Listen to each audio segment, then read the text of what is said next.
I hope to tell that story later.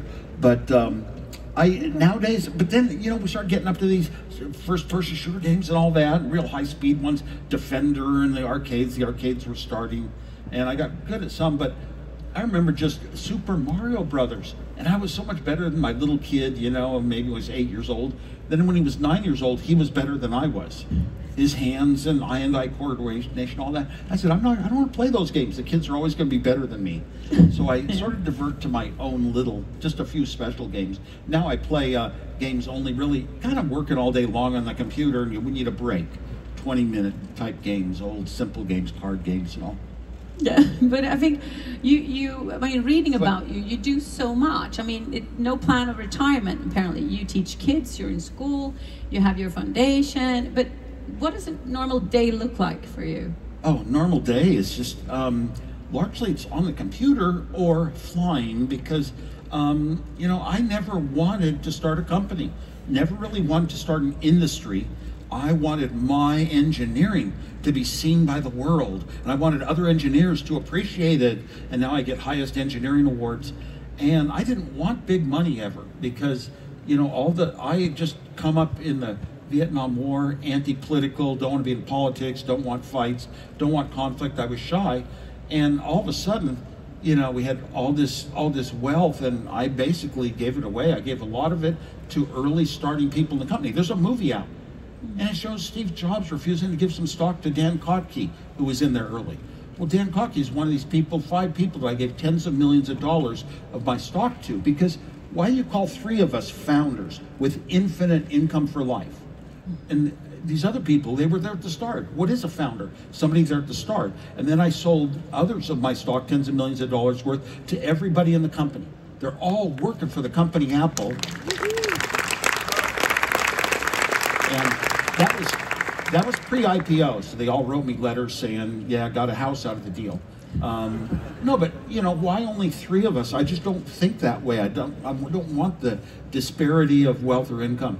So I did my fair part, and eventually I gave it all away. Started a lot of museums in San Jose, California, the city I was born in Ignacio, and so I gave so many things. They named a road after me, Woz Way. Who that's not a developer gets a road named after them? I am so proud of that. That's not something you can just go out and buy, and so now pretty much I spend my time supporting my family by doing public speaking like this. So I'm flying around the world, up to 100 speeches a year, mostly foreign. Oh, always on airplanes, always on airplanes. If I get free time for my family, do you think I want to get on an airplane and fly to Hawaii or somewhere? No. But Stockholm, you want to fly to Stockholm. You did want to fly here. Okay, yeah. Yeah. Stockholm is one of those parts of the world that I love, though, for a lot of reasons. Yeah, we should talk about that. But I want to go back now. You mentioned Steve Jobs to start. Like, how did it all come about? Like, you are in the eyes of the world. You're like the tech guy. You were the tech. What did the other guys do that you just mentioned? The founders. Well, you were so into the first of all, yeah, creating the computer that was so far different and advanced compared to anything else was all my own idea. I did it all on my own. Steve Jobs wasn't even around, didn't know about it. Kind of unlike they portray in a lot of books and movies, like he was the idea behind it. No, I was just this great engineer, and I'd wanted a computer all my life, and I saw the way to do it, and I built it, and I took it down to a club of people that had interest. We're going to have our own computer someday. We were like a revolution. None of the computer companies would listen to us, and it was kind of like we were rebels, and I liked that feeling. And I would take off my computer was 5 years ahead of the others, and I'd take it down to the club and show it off. But I passed out all of my designs for free because these were the few people talking about, Stanford professors and Berkeley professors talking about how the world was going to change, society was going to change once we all had our own computers. And I had told my dad back in high school, someday, since I know computers, I want my own computer. I'm going to buy a 4K computer, Data General Nova. And my dad said, it costs as much as a house. I said, I'll live in an apartment. I was going to have my own computer if I ever saw the formula. And I saw the formula when this club started up. Steve Jobs was never in the club. I was there from day one. Just don't believe what you see in movies. And that just inspired me so much. And I was also a gamer. I loved playing games a lot, computer games. And computer games were changing with the arcade industry, being started by Atari Corporation in Los Gatos, California, where I live now.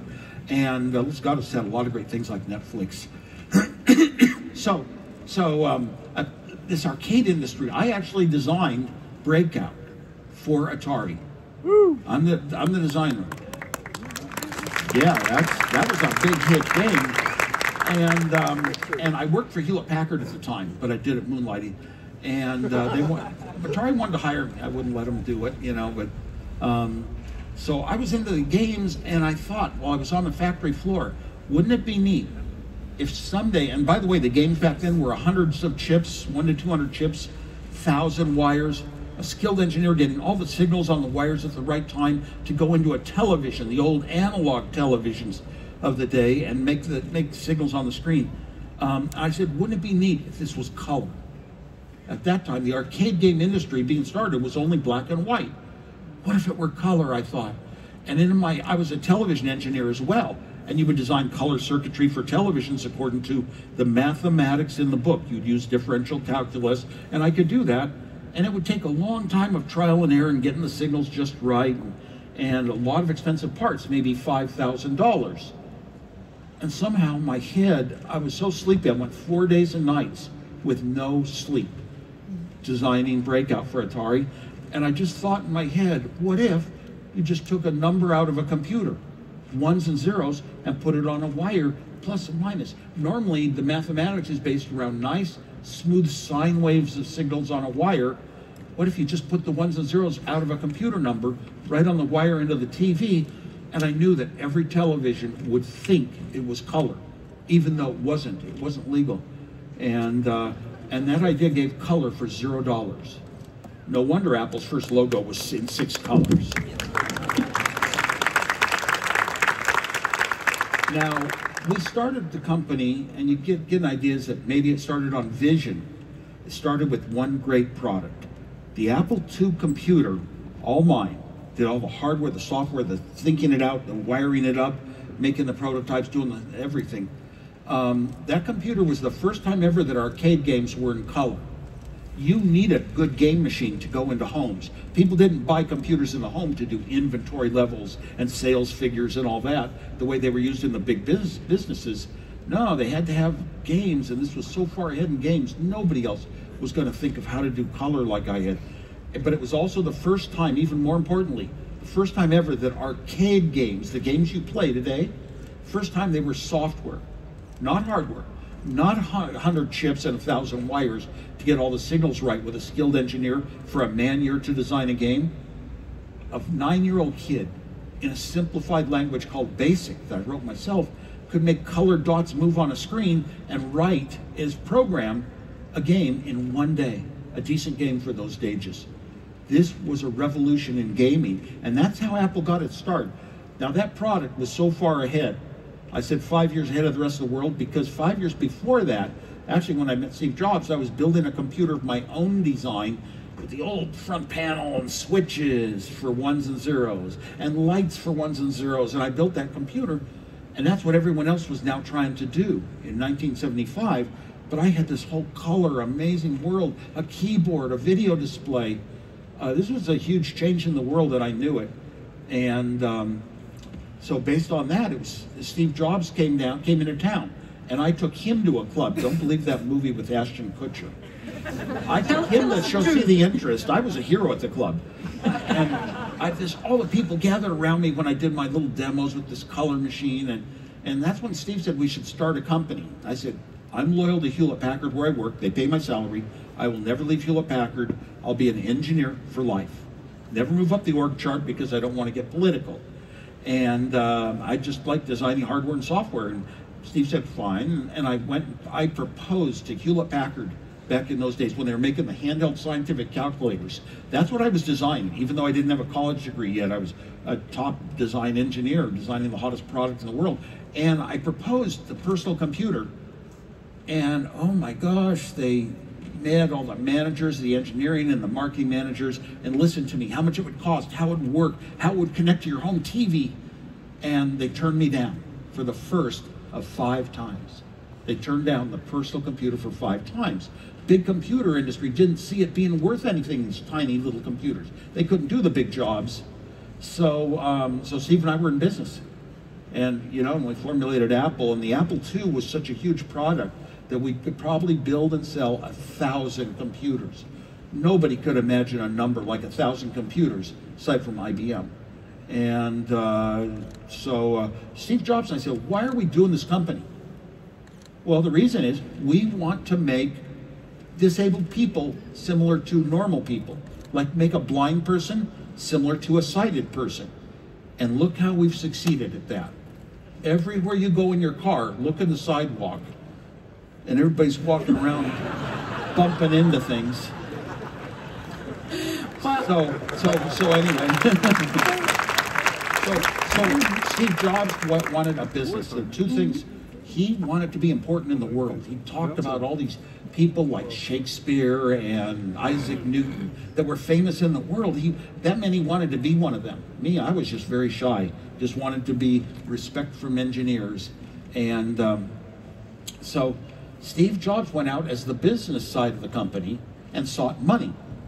I was the engineer, and I had that well done. So far, you know, ahead on that, and my brain was just turning out A+, A+, A+ all the time. But Steve wound up, and he found an angel, Mike Markula.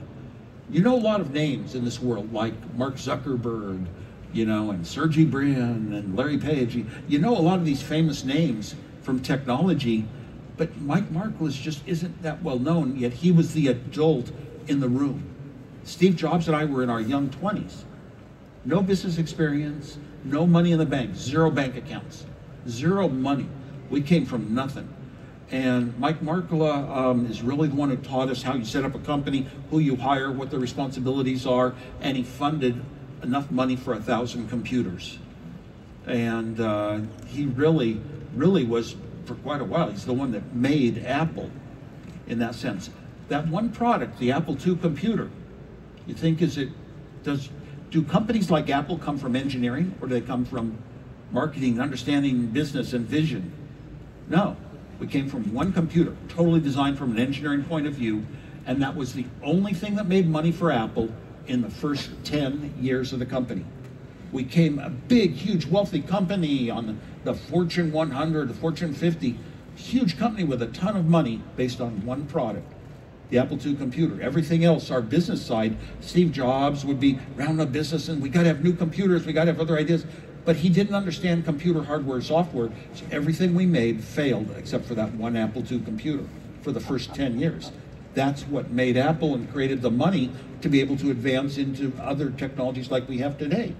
Did we foresee something like today happening? Well, when we started Apple, the amount of memory that would hold one song, just a song, one song, that's all, cost close to $1 million. Did we foresee the day you'd have 1,000 songs in your hand? No, you just got to keep taking the steps that you know are moving forward and see where it takes you. So look at, you mentioned now, you know, a legacy that was not maybe wanted, people walking with their phones. So you said looking down, and I know you're off Facebook, you are, like, how do you look upon the development in tech now? Is it too much? Is it too fast? We have discussions here about pros and cons with AI. What is your view? I mean, you started it, literally. So if you look back now, as God looking back on Earth, like, do you regret something, or are we going to kill each other now? Well, no, you should never look back. When I was 18 years old, I came up with a formula for life not being based on accomplishments. It's based on happiness. How do you go? And to me, happiness was real feelings in life. Smiles minus frowns. Happiness is smiles minus frowns. What makes you smile? Maybe going to a concert, being with other people, being on stage like this, whatever makes you smile. How do you avoid frowns? Had a lot of techniques. Don't argue with anyone ever. Just don't argue. They have a good way of thinking in their mind. They have a consciousness. You have a consciousness. You come to different conclusions, but there's nothing bad. There's just 2 different people. So ignore that. So That formula for happiness really guided me for life. I didn't need anything like Apple to have a perfectly happy life, but you don't want to look back and say, what if I'd done something different? Could be better. No, you don't want to do that. That's just a reason to give you a frown. Huh? So no, I know that my head was really competent then and coming up with all the right solutions engineering-wise for a 10-year period of magic. But the legacy, how would you like? I mean, you're telling us parts of the story now, but how would you be like when you look back and we talk to your children? This I did good. This we should have done different. Or if you just make pros and cons of yourself going back. Oh, I could tell people, oh my gosh, you should be very smart and be good at engineering. I wouldn't do that because my parents would let me follow my dreams a lot of times in life. Even though I had all the top college entrance exams and I taught myself how to design computers in 2 days, even though there were no books anywhere. I never had a book. How do you design a computer? Never had a course. None of the bookstores or magazine stores. I had just taught myself over quite a few years from when I was 10 years old. Even had an analog engineer with a ham radio license at 10 years old. And I just had become, so advanced, I forget what we're leading to. No, the pro and cons. I mean, what you tell children. But my dad told me, I said, what do engineers do? He was an engineer. And they build the things for the world, like a washing machine. We build washing machines. And we no longer have to do the scrubbing that they used to have to do in a river in the old days. And I thought, I want to make the appliances for the average home and the average Joe, the family's appliances in the home. And back then, my most important gadget was a 6-transistor radio, little handheld radio, and I could sleep next to it and hear music all night long. And I loved that. And my dad took me to a show when I was maybe 8 or 9 years old. It was in San Francisco, an electronics show where all these companies had different parts. It was no digital. There was no digital back then. And one booth, a guy held up a picture of a bunch of buildings connected by roads, it looked like. And he said, this is going to be a chip of silicon with 6 transistors on one chip. Whoa. That night, I asked my dad, I said, we're going to have better transistor radios, right, with these chips? And he said, well, not really. The new technology is only affordable by the government and the military for the space race against Russia. So they weren't going to be affordable by normal people like me to have better radios. I said, darn it. And I didn't tell my dad, but in the back of my head, I always wanted to build appliances for the standard guy in the standard home. So would you say this was the vision, talking about vision for Apple, was it to make technology in everybody's home? I mean, appliances that you could have, and everybody could afford it, you said. Was that but I was not alone. There were other people in the club talking about how we were going to have better communication than ever. And I never raised my hand to speak. I was too shy. I was really, I worked independently on my own. But after I showed off my computers, people would ask questions, and then I could socialize and talk. And these Stanford professors were talking about how we were going to communicate so much better. Education. If you typed in your homework, the computer would be able to tell you instantly, right or wrong. That's immediacy of reward punishment, operant conditioning. And it's part of psychology. You don't slap a dog on the head. If it poops on your floor, you don't slap it on the head an hour later, 12 hours later. No, it has to be punished right away to get a message and not go neurotic. So the computers were going to help the kids, use 100% of their neurons instead of 10%. I remember sitting in my chair thinking, oh my God, in just a few years, I'm going to be out. My intelligence is going to be worthless compared to all these kids. Is that the Apple as well, the knowledge? I mean, the logo came from that vision. No. Educate. No, tell us. I thought no, not exactly. Am I the only one who thought so? One time, well, there's a lot of ways to write up the explanations after the fact, after we have a look. Yeah, that was the real reason. First week, we had the name Apple because I picked up Steve Jobs at the airport once and I was driving him home and he said, I got a great name for our company. And I said, what? And he said, Apple Computer.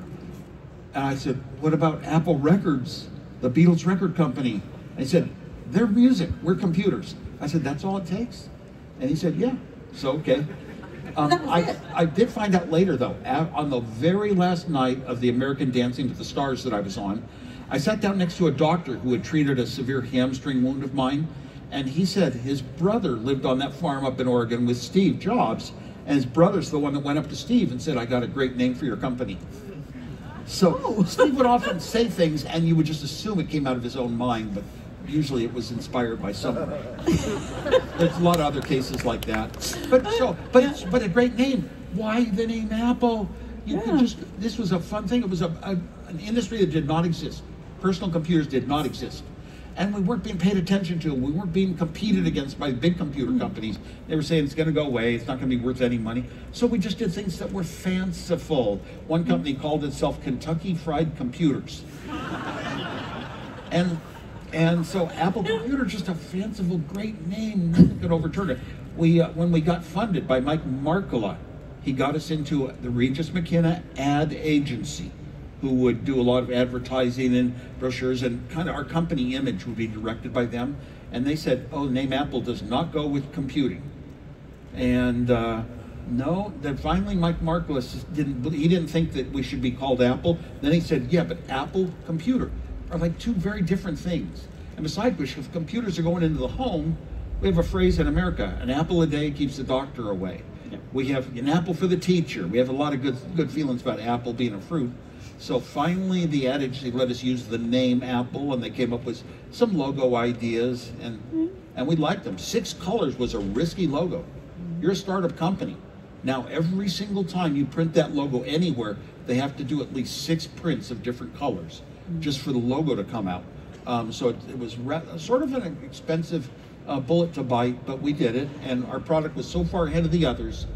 Mike Markkula expressed, there's a principle. You have to charge a lot more. Steve Wozniak wants to give things away for free. No, we have to have a really good profit margin so we don't have to keep borrowing money and giving our company away. And I just trusted him. He'd been successful in business. He had the money to invest in us. Everything he said, we can't be engineering driven. We have to be marketing driven. And he was a marketeer. And you have to think of what products are worth what features are worth so much, what's a good, what's a bad decision for making a product. And that has to drive engineering. Engineering comes afterwards. All we did for the next 10 years was make marketing mistakes, but well, glad you're sharing that. But I just believed in it. Yeah, but you're telling a recipe here, I think, for a lot of people with tech and startups now. You talked about you three, the different qualities and characteristics of you three, Steve, Mark, and you. So, and then you said, well, the marketing and then the names. What are the advice you should give to a startup today? Yeah. Oh my gosh, I see so many startups and talking to people, but really you need 3 things. You need business thinking. You're going to have a business that makes money, that lives, that gets a life, develops a life. Business. And if there are decisions to be made, that has to come first. Second is marketing. Knowing what's good and what's bad and what's good and what's bad. Well, I had decided for the Apple II computer, I had done all that myself. The marketing and you know, how to build it and what it will do. And then you need the great engineering. And we had great engineering. So you need all 3 of those elements. They could all be in one person. You know, I guess Elon Musk would feel that way. all in one person, or they could be in 2 people or 3. And very much Steve Jobs had the business desire, and I had the engineering talent, and Mike Markkula had the marketing talent. So that really helped Apple. When I look back, we had good people. Mike Markkula said, you hire competent people, you hire professionals, you don't hire kids. You know, I mean, Steve Jobs and I were kids, but we learned to wear suits and actually hired people that really knew their business and had success in their fields, be it accounting or operations, building things and all that. But today, where's your interest in tech today? Where do you see the most exciting areas of tech that you are looking into? Yeah, that you actually, believe in? Young builders are what excite me. They take me back. I don't look at all the high-end stuff you read about all the time in every article going on. But young people building things and on their way to a startup, I'll tell you, it can be the hardest time of your life. Oh, just putting, 24 hours a day into your thinking, even while you're sleeping. And it can be the most fun, but it's the most fun. If you ever have any sort of success or get something accomplished, even if it's not worth money, it's just the most fun time memories of your life. So I always follow that, and I always follow interesting things in life, the sort of people they make movies out of, even if they're criminals. It's kind of interesting. It's the interesting part of the world. And for computing, what's going on in technology, I've been on this one track for about 20 years, maybe 30 years, that is just so different than where everybody else thinks. And I think I'm waiting for an optical chip. optical computing. That doesn't mean a light comes in, you turn it into electricity. It means light signals pass all the way through a chip, and there's no electrons at all, no electron movement. Electrons do not go at the speed of light. Photons do. And what you would need is a way to amplify a beam. You need a way to invert it. Like red comes in, blue comes out. Blue goes in, red comes out. You need, that's an inverter, and you need a logic gate. Two things happen at once. Two red signals come in, you get a red out, something like that. Depends on your modulation scheme. And I'd love to see that happen because it could make some chips. Unfortunately, our chips have gotten so tiny in dimensions that it's greater than the wavelength of most, visible light and light that you could use. That's a problem. We can't make the chips as complicated as today, maybe, for these photonic computers that are getting closer. But you don't have to, because it uses so little power. Just about, no power at all. And it's so much faster than what we have. Why do we need faster processors than today? Anybody got an idea? Well, playing games, somebody said. Playing games, not quite, but playing VR games, AR. You got Apple's Vision Pro. You've got Metaverse. Well, think of a good quality camera that makes you feel like you're really in a place like this, like your eye. Good quality camera, 4K resolution on a narrow beam, and then you have another one here and a here, 10 times around your head, and then 10 times around horizontally. That's 100 times the resolution that can pass a high quality video signal. We are not there yet. We need to improve the bandwidth of the internet and the processing ability to handle those kind of worlds that are coming. So I'm still into still faster processors. That was kind of a lot of the key my whole life. I was a hardware guy. But when we were talking before you were coming to Stockholm, I asked you the same question, like what kind of errors? You mentioned a few, but when it comes to AI, quantum physics that we've been talking about here at Tech Arena, is that interesting and cool, you think? We even mentioned fusion, you said was an interesting area. Tech is wide. Sure. Yeah. Well, technology always goes up to a new stage, and that sort of becomes a de facto standard. Everyone has to move up to that stage just out of the nature of competitiveness, so that you have an advantage over others and you can do better. And then new technology comes and you move up a stage. We had a lot of technological revolutions on the way. Probably break it into 100 important ones getting to where we are today from when I started. And, we didn't even, who was to expect the internet or the broadband would come, or social web and how it works, and the gig economies, all these different things.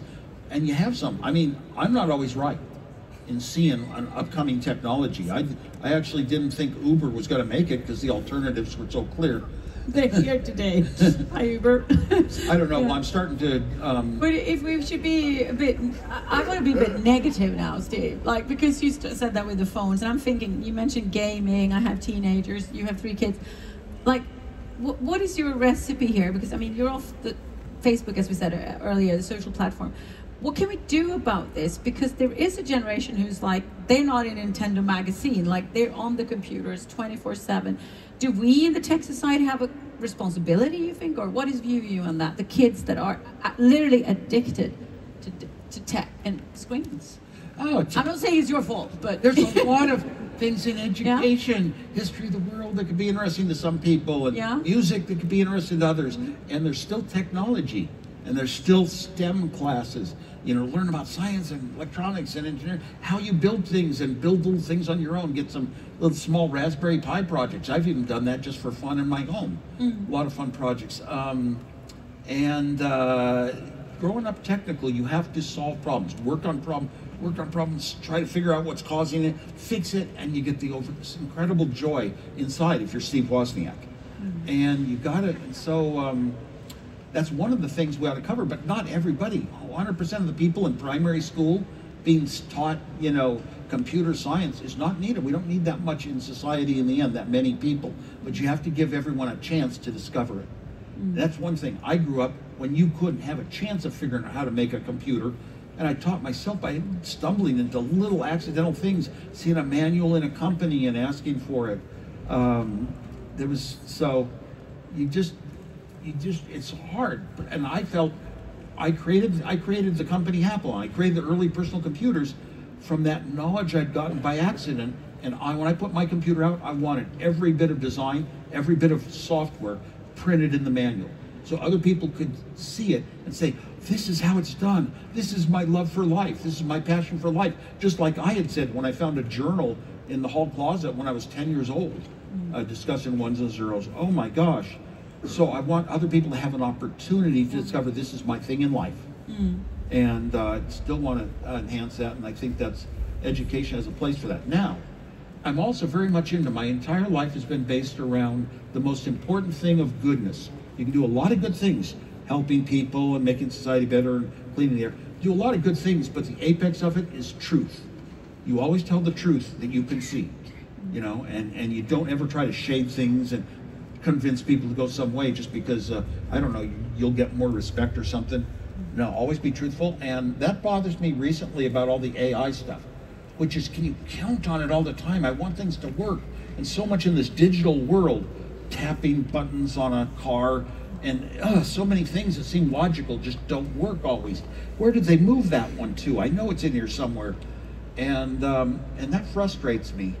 So I think we need more truth. And AI is full of cases that we read about where a lot of misinformation came. It gives us great reports, but they're not like the way a human would make them. They don't have any emotional content. They don't say, oh, this would be great. They don't read a story about an animal being saved and go to tears. AI just doesn't know how humans are going to feel, but they can relate a lot of things that other human beings have expressed. And my feeling is that why do we get such, we don't quite understand what AI is going to result in, the generative AI. We don't understand it. Sometimes it has biases, so we have to program it against those biases. Well, wait a minute, biases are cultures. You might have a different culture here in Sweden than we have in the United States even. And cultures do matter depending where you are. You can't have one AI that sort of is attendant to all the cultures.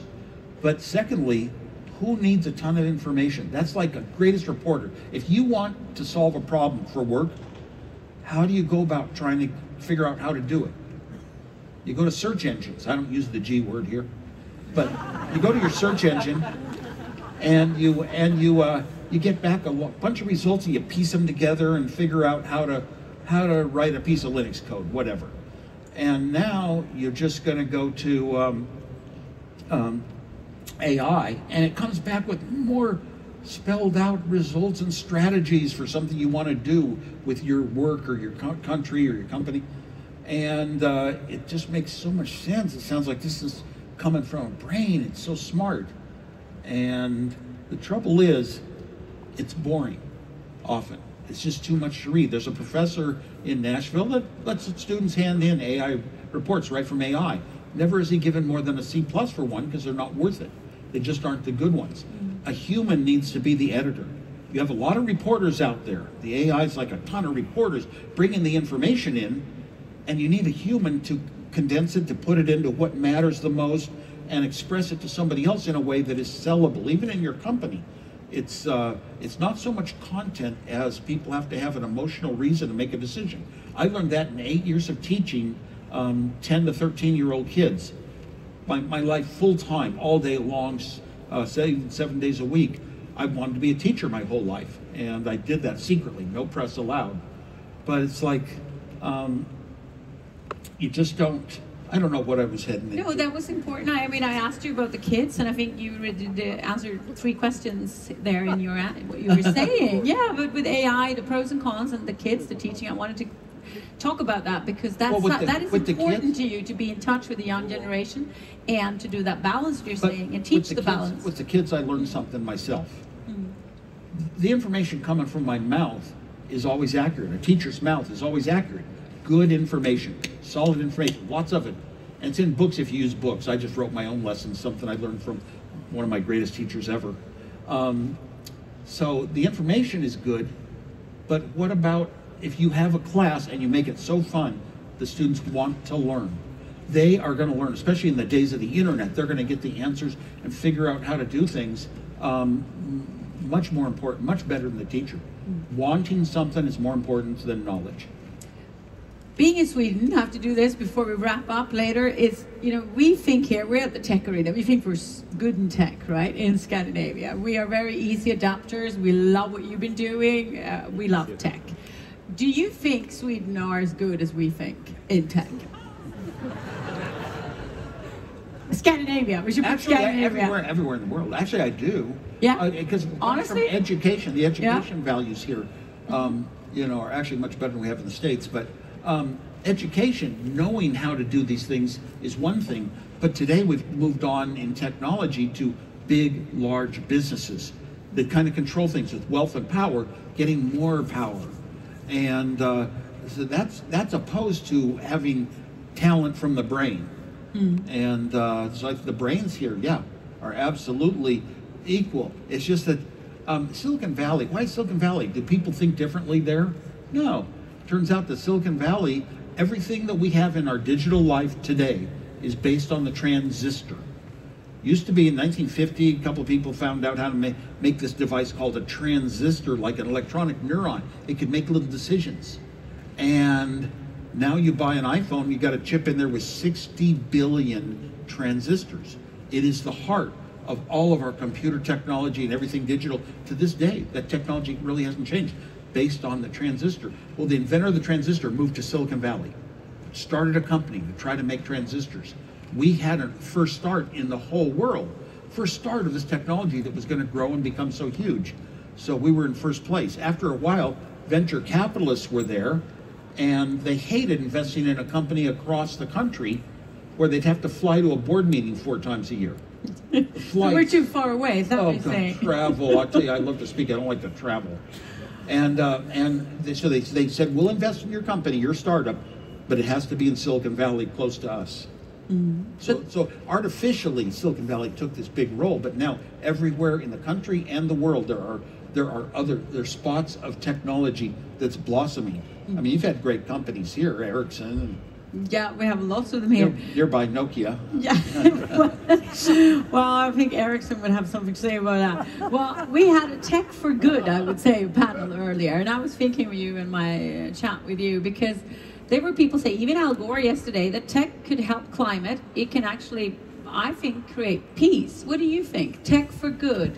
Can we together here, I opened Tech Arena saying when our CEO, Omid, was here, let's make tech, love, and peace, and not war. Is that feasible? The impetus of every startup company, tech or not, is to do something good for the world. You envision this is going to take us to a better place. I don't know about, the climate bothers me, because I was a longtime donor to, forests and rivers in California. I just believed in nature, being important to people, and try to preserve it, because every generation gets less of it.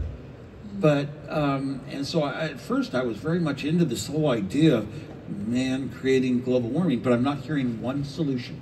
One scientist to come out and says, if you guys give up trillions of dollars of your existence and go back to the way you lived even before fossil fuels, maybe after 20, 50 years of that, you'll lower the temperature by 1/10 of a degree. Nobody has the science that shows that. So I just won't criticize anybody for however they feel about climate change, any side. Hopefully technology, we want it to improve life. Here's the trouble, we usually try to be efficient. Use technology so you can get more done with less money. That gives you leftover money that goes into, I'm going to explain, pollution. I came up with a formula, I've never heard it anywhere else. E equals E equals E. It's a little more complicated than E equals MC squared. E equals E equals E. I thought about what's the price of a car. When I was speaking once next to the CEO of Chrysler, said, Steve, I showed him how much mileage I got on my hybrid Prius, and he said, Steve, you can't violate the laws of nature. That's more important a statement than anything I could ever make. I thought about it for a year. What is the cost of a car? It's the cost of all the individual parts and the energy to create them, to put them together. What is the cost of one of those parts? It's the cost of all the elements that went into it, all the different pieces, and the energy to assemble it. You go all the way back down to the energy to dig ores out of the earth before they're processed. Oh my gosh, if you're a programmer, that's infinite recursion. The cost of something is the energy that went into it on all the steps up. Energy of different forms is always tradable with other types of energy. So that means the economy is proportional to energy use. And for what we can see, for anything but a long term, hundreds of years maybe, energy usage is equal to emissions. E equals E equal E. Economy equals energy use equals emissions. You double the economy, you double the amount of energy being used. Unfortunately, computers have helped that happen a lot.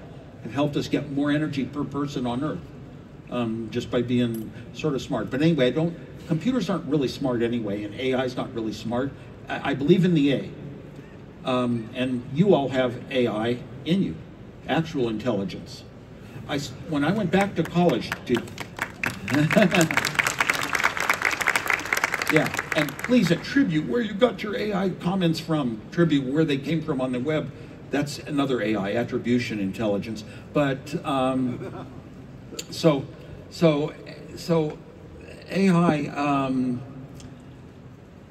So I went back to college to get my degree because I started Apple with only 3 years done, and my name was famous, but not my face. So I enrolled in Berkeley under the name Rocky Raccoon Clark.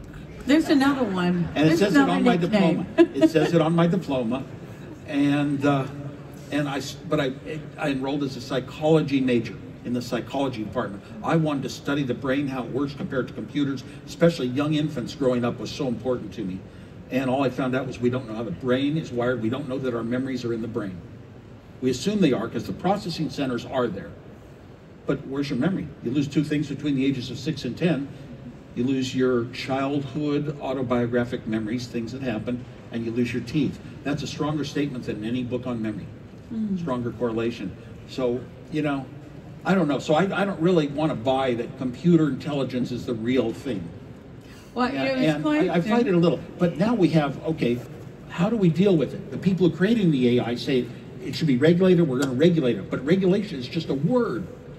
I propose you know that something came from AI, you know how that AI, what parts of the web and networks it was trained on, what information that particular AI was trained on, what questions were asked to bring this answer rather than another answer, and like scientific journals, everything you read has an attribution number, like 12, and you go down and look at 12 and it shows you which research paper or which other article that part came from, and you build science this way. And AI should be that way that you can click on any statement from AI and see where it got it on the web. Some statement so-and-so made, you know, and use your own judgment as a human. I know your wife Janet is here. She's waiting for you. You are in Stockholm, but family has always been really important to you. If you look back now, I mean, we mentioned your kids before. What are you the most proud of? What do you want the Voss, all your names, legacy? Well, really how I've treated other people very equally, and I just care about everyone in the world, and I've done so many things, charitable things to help people. Heck, I'm off from here to another, just a charitable event that helps young people. And I would rather be known for having been good and not selling out to all the wealth that starting an important company brings. Lovely to hear that. It's so great to have you here. Yeah, one other comment on AI, which is we all are trying to figure out how to make a brain. You know, trace it so you can actually go into a brain and trace down the synapses and say, there's the memory for the word corn. And we want to build a brain, and IBM has synapse chips, and now we have neural networks. And I was at a company once where the engineers figured out how to make a brain. It takes 9 months. Oh my God, okay, wow. We're so excited to have you here. I know you're gonna stay because you're gonna hand out 2 awards. We have some, you know, exciting companies